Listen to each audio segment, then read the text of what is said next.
On continue la vidéo réac parce que dans cette vidéo réac, justement, il y a un extrait intéressant que je voulais te montrer. C'est aussi quand tu parles du Porsche Cayenne, euh, soi-disant que tu t'étais fait racketter Porsche Cayenne et que tout le monde connaissait l'histoire. On va regarder quand même si c'est sur cette réac ou l'autre. Leader. Il est encore dans les trompettes. Je vais dans la démesure, comme le Dubaï Gros. Je traversais le désert, en nageant le rôle. Vérité de baiser, que je prenne votre qui me trône. Bon. Il traverse, là j'ai un problème, il traverse le désert à la nage. Avec un gars qui nage dans le sable déjà. C'est sombre. Bref. Tu peux me trouver à la pompe, le gamos consomme. T'inquiète, on n'est pas des bébés, on n'est pas. Gamos consomme, on demande à voir. On t'a jamais vu en gamos depuis très longtemps, à part le gamos que tu t'es fait racketter par tu sais qui, le Porsche Cayenne. Prends pas les nerfs, on connaît tous l'histoire. Stop. Justement, ouais. Bah déjà, il a dit quoi? C'est la première punchline, il a dit la traversée du désert, le sable. Ouais. Bah lui, il vient d'en haut, lui. Moi, je viens d'en bas. Lui, il a grandi avec une cuillère en argent. C'est un gosse de riche. Donc, il a eu aucune traversée du désert. Au contraire, la punchline, elle est forte en vrai. C'est parce que c'est pas lui qui la sort. Mais il en a sorti des éclatés au sous-sol. D'ailleurs, je crois que c'est lui qui a sorti les pires. Honnêtement, j'ai traversé le désert. En nageant le crawl, c'est une façon de dire je me suis fatigué, jusqu'à même ramper, jusqu'à mettre même à faire le crawl pour avancer, quoi. Tu vois, voilà ce que ça veut dire, tout simplement. Donc sa réaction, elle est puérile, je trouve. Après, il a parlé de quoi? Le gamos. Cayenne. Le Cayenne. Ouais, le Porsche Cayenne. D'abord, elle a commencé par... Ça fait longtemps qu'on t'a pas vu en gamos. Bon, la dernière fois que tu m'as vu en gamos, j'étais en quoi? C'était il y a pas longtemps. Ouais. C'était quoi? C'était le Audi? Ouais. C'était le Audi, c'est ça? Ouais. Ouais, le dernier que je t'ai vu, c'était le Audi, ouais. Et RSQ8. Ouais. Exactement. Bah, vas-y, on passe à autre chose. Tu vois, il ment. Ouais. T'as capté? Il sait que j'ai pas de problème avec ça. C'est juste qu'aujourd'hui, on arrive à un âge où on n'a pas que ça à faire de se filmer toute la journée en gamousse. Et j'ai envie de te dire que même j'avais une Ferrari, je l'ai vendue. Tous les 3 mois, il fallait la rallumer avec des causes parce que je roulais jamais avec. On a passé l'âge en vrai. T'as capté, on a conduit, on a piloté tous les gamousses. Tu vois pas? Je pense qu'il y a un temps pour tout. Après, t'as des priorités. T'as envie de mettre ton argent ailleurs. Tu vois, je veux dire, quand t'as fait le tour, ça y est. Tu vois, Justement, petite parenthèse, pour parler d'argent, Rof, aujourd'hui, il investit son argent quelque part dans quelque chose ou... Bien sûr. Ouais. Mais je suis un ancien, moi, aujourd'hui. Enfin, dans ce game-là, je suis un ancien. Il y a plus vieux que moi. Et tu connais, nous, on est pudiques. Quand on parle de chiffres, d'argent, de business, voilà, on croit en l'œil. Enfin, on croit en Dieu, mais on sait que l'œil, ça existe. Donc, on n'a pas besoin de parler, de mettre en avant ses projets, tout ce qu'on fait à côté, dans quoi on investit. Tu vois, l'argent qu'on a gagné ou qu'on a perdu, on n'en parle pas, ça regarde que nous. Par pudeur. Par pudeur, et puis on n'a rien à prouver. Et si tu veux voir tes projets aboutir, on n'en parle pas. On est assez avertis là-dessus. Tu vois? C'est plus de la précaution. Bien sûr. Ouais. Puis que j'ai quoi à prouver? Mieux vaut prévenir que guérir, comme on Et dit. puis j'ai quoi à prouver à qui, moi? Si tu veux penser que je suis un clochard, qu'est-ce que ça va changer à ma vie, moi? Puisque les gens, je les fréquente pas, je les vois pas, ils savent pas ce que je fais, ils savent pas ce que j'ai fait hier, ni avant-hier. Tu vois? Je dois rien à personne, moi. Tu veux me faire passer pour un clodo toute la journée? Si ça peut te faire du bien, ça peut te rassurer d'être quelqu'un, y a pas de problème.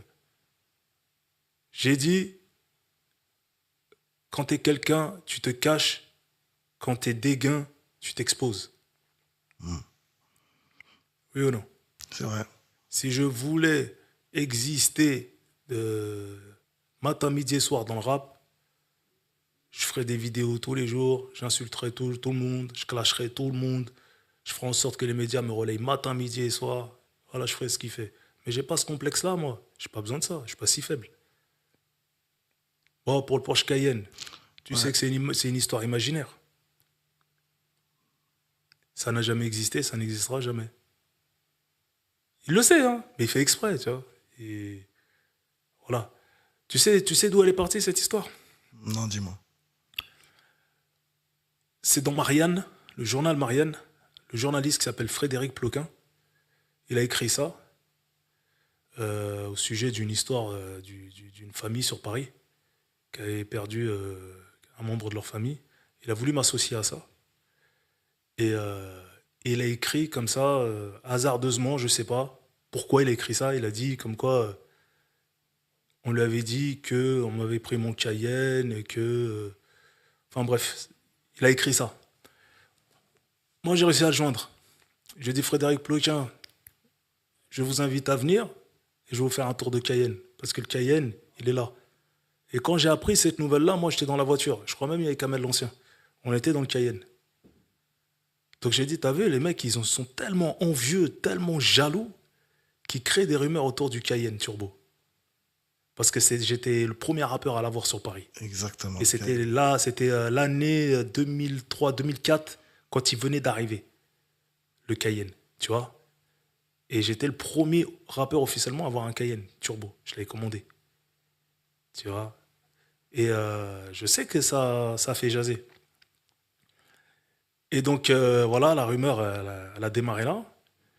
Et j'ai dit à Frédéric Ploquin, si peut-être qu'il entendra parler de cette interview, demandez-lui. Je lui ai dit, qui vous a dit ça? Il m'a dit, oh, on a reçu un appel anonyme. Mais qui? Non, je ne peux pas vous dire. Vous dites anonyme, en fait, je savais qu'il savait. Il me dit, ouais, le quai des Orfèvres, ils ont dit, pourquoi vous mettez les refs à ça? Il n'a rien à voir. Justement, c'est vrai, l'APJ ou le quai des Orfèvres m'ont dit que Rof n'a rien à voir. Et j'ai dit, ouais, mais pourquoi vous vérifiez pas? Vous écrivez des bêtises comme ça. Venez, je vous montre le Cayenne, venez, on peut se voir. Il n'a pas voulu, non, mais ça va, vas-y, si tu veux faire un démenti, il n'y a pas de problème. Tu sais, je m'en battais les couilles. Et les gens après m'ont vu encore avec le Cayenne, et ils ont dit, ah, il a racheté un Cayenne. Ouais. Avec les mêmes plaques et la même petite rayure sur le teco. Ça a été si loin, frère. T'as capté? Et le Cayenne, je l'ai vendu à un mec de Champigny. 65 000 €. Et je l'ai dit dans mon morceau Boycott. Exactement. Tu crois toujours qu'on m'a pris mon Cayenne? J'ai J'ai pris grave 65 000 €. Ça décote. Ouais. Les mecs veulent tellement me voir tomber qu'ils sont obligés de m'inventer des stories. T'as capté? Donc là, il dit, ouais, on sait par qui. Mais dis-moi par qui. Dis le nom. Tu me dis n'importe quel nom, tu vas voir, ils vont vouloir te voir après. Ils vont vouloir te voir pour dire, toi, nous, on a volé qui, nous?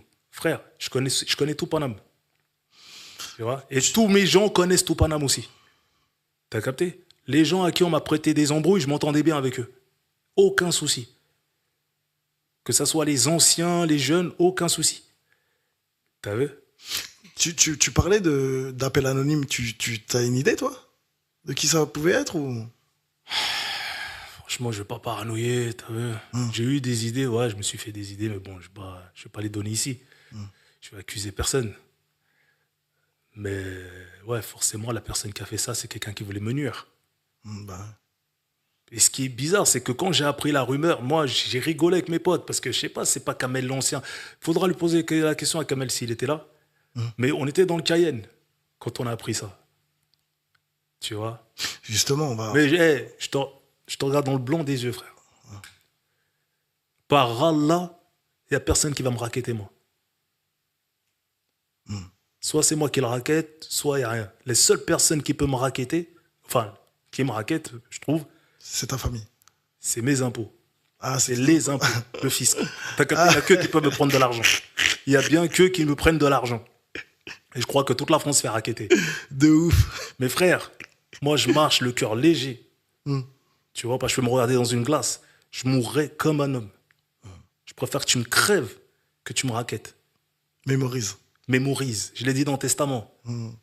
Mais lui, là, il a plus de mémoire. Il s'est trop tué au GHB, à la cocaïne, à tout ce que tu veux, frère. Lui, il a le cerveau en bouillie, lui. Il est cuit. Et il veut me mettre à son niveau. Mais c'est lui, sa famille, sa mère, son frère sont fait kidnapper.